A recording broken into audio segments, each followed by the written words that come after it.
ସୁଦୂରରୁ ସଦର ଅପହଞ୍ଚ ଅଞ୍ଚଳର ସ୍ୱର ଉତ୍ସବ ମହୋତ୍ସବ ସଭା ସମିତି ସମାରୋହ ପ୍ରଗତି ଦୁର୍ଗତି ଏବଂ ସଂଗତିର ଅଭିବ୍ୟକ୍ତିକୁ ନେଇ ଆଞ୍ଚଳିକ ସମ୍ବାଦ ବିଭାଗ ପକ୍ଷରୁ ପ୍ରସ୍ତୁତ କରୁଛୁ ଜିଲ୍ଲା ହାଲଚାଲ।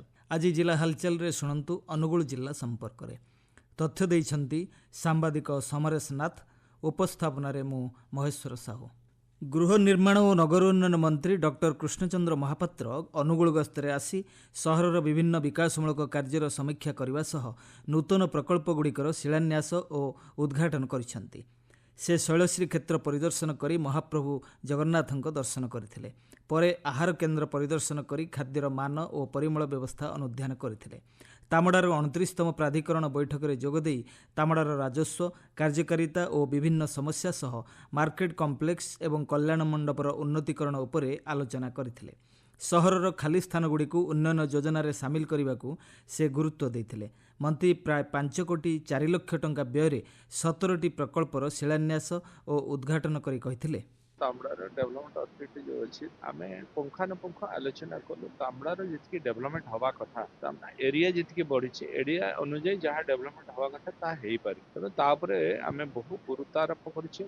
Affordable housing multipurpose market complex केमती बनी पार जो मार्केट कम्प्लेक्स एबे अच्छी सी 30-40 वर्ष तलर सी नष्ट हवा परिस्थिति जाइए आगू को केमती आम आर वृद्धि करूँ एरिया को बढ़ेबू जो एरिया को नहीं सेठी केमती टाउन जोटा टीपी स्कीम रे आम अधिक अधिक डेवलप करूँ लैंड को लोक को सुविधा जोगे देवु तापाई आम प्लानिंग करूँ। एफोर्डेबल हाउस अधिक अधिक करूँ और रेंटाल हाउस ये केमती करूँ जो मैंने सर्विस करने को आसुँच काम करने को आसुँच जो मैंने कि बस्ती गढ़ी उठुची जो पटे स्लम एरिया गढ़ुची तेणु से कमेवाई आम रेंटाल हाउस एफोर्डेबल रेंटाल हाउस करने प्लानिंग करूँ और पीपीपी मोड्रे मल्टीपर्पज मार्केट कम्प्लेक्स करवा विभिन्न प्रकार दुकान घर ठार आरंभ कर रास्ता घाटर कथा बिजुली कथा ये सब कथा जहाँ आवश्यकता अच्छी करने आज माननीय विधायक माने विभिन्न प्रस्ताव देले चेयरमैन माने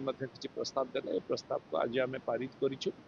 आगामी दिन में तामड़ार ऑफिस सहित नूतन ऑफिस गृह निर्माण करने निष्पत्ति नि ଅନୁଗୁଳ ଜିଲ୍ଲା ପ୍ରଶାସନ ଓ ଶ୍ରମ ବିଭାଗର ମିଳିତ ଆନୁକୂଲ୍ୟରେ ଜିଲ୍ଲାସ୍ତରୀୟ ଆନ୍ତର୍ଜାତିକ ଶ୍ରମିକ ଦିବସ ପାଳିତ ହୋଇଯାଇଛି। ଅନୁଗୁଳ ବିଧାୟକ ପ୍ରତାପ ଚନ୍ଦ୍ର ପ୍ରଧାନ ମୁଖ୍ୟ ଅତିଥି ଭାବେ ଯୋଗଦେଇ ଶ୍ରମିକମାନଙ୍କୁ ଦେଶର ପ୍ରକୃତ ବିନ୍ଧାଣୀ ବୋଲି କହିଥିଲେ। ଛେଣ୍ଡିପଦା ବିଧାୟକ ଅଗସ୍ତି ବେହେରା ସରକାରଙ୍କ ବିଭିନ୍ନ ଜନମଙ୍ଗଳକାରୀ ଯୋଜନା ବିଷୟରେ ଅବଗତ କରାଇଥିଲେ। କାର୍ଯ୍ୟକ୍ରମରେ 652 ଜଣ ହିତାଧିକାରୀଙ୍କୁ ମୋଟ 3,61,35,800 ଟଙ୍କାର ସହାୟତା ରାଶି ବଣ୍ଟନ କରାଯାଇଥିଲା। ଏଥିରେ ଶିକ୍ଷା ବିବାହ ପ୍ରସୂତିକାଳୀନ ମୃତ୍ୟୁ ଓ ଅନ୍त्यେଷ୍ଟି ସହାୟତା ସାମିଲ ରହିଥିଲା। ସେହିପରି 100 ଜଣ ନିର୍ମାଣ ଶ୍ରମିକ ଓ 200 ଜଣ ଅଣସଂଗଠିତ ଶ୍ରମିକଙ୍କୁ ପରିଚୟ ପତ୍ର ପ୍ରଦାନ କରାଯାଇଥିଲା। ଜନଗଣନା ଉପନିର୍ଦ୍ଦେଶକ ପବିତ୍ର କୁମାର ମହଲା 2 ଦିନିଆ ଅନୁଗୁଳ ଗସ୍ତରେ ଆସି ଜିଲ୍ଲାରେ ଚାଲିଥିବା ଜନଗଣନା କାର୍ଯ୍ୟର ସମୀକ୍ଷା କରିଛନ୍ତି। ପ୍ରଥମ ଦିନରେ ସେ ବଅଁରପାଳ ତହସିଲ ଅଧୀନ ବିଭିନ୍ନ ଅଞ୍ଚଳ ପରିଦର୍ଶନ କରିଥିଲେ। ଦ୍ୱିତୀୟ ଦିନରେ ଶ୍ରୀ ମହଲା ଜିଲ୍ଲାର 13ଟି ଚାର୍ଜର ଅଧିକାରୀମାନଙ୍କ ସହ ସମୀକ୍ଷା ବୈଠକ କରିଥିଲେ। ପରେ ସେ ଜିଲ୍ଲାପାଳ ଅବଦାଲ ମୁହମ୍ମଦ ଅଖତର ଓ ଅତିରିକ୍ତ ଜିଲ୍ଲାପାଳ ତଥା ଜିଲ୍ଲା ଜନଗଣନା ଅଧିକାରୀ ପ୍ରତାପ ପ୍ରୀତିମୟଙ୍କ ସହ ସାକ୍ଷାତ କରି ଜନଗଣନା କାର୍ଯ୍ୟର ଅଗ୍ରଗତି ସମ୍ପର୍କରେ ଆଲୋଚନା କରିଥିଲେ।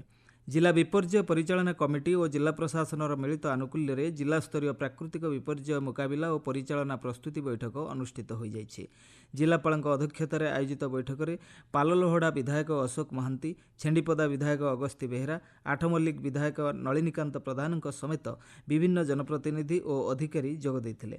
ବୈଠକରେ ବର୍ଷା ଋତୁ ପୂର୍ବରୁ ନାଳ ନର୍ଦ୍ଦମା ସଫା, ଆଶ୍ରୟସ୍ଥଳର ପ୍ରସ୍ତୁତି, ଶୁଖିଲା ଖାଦ୍ୟ ଓ ଔଷଧ ମହଜୁଦ, ଯନ୍ତ୍ରଚାଳିତ ବୋଟ୍ ସଜାଗ ରଖିବା, କଣ୍ଟ୍ରୋଲ ରୁମ୍ କାର୍ଯ୍ୟକ୍ଷମ କରିବା ଏବଂ ପାନୀୟ ଜଳ ଯୋଗାଣ ସୁନିଶ୍ଚିତ କରିବା ଉପରେ ଆଲୋଚନା ହୋଇଥିଲା।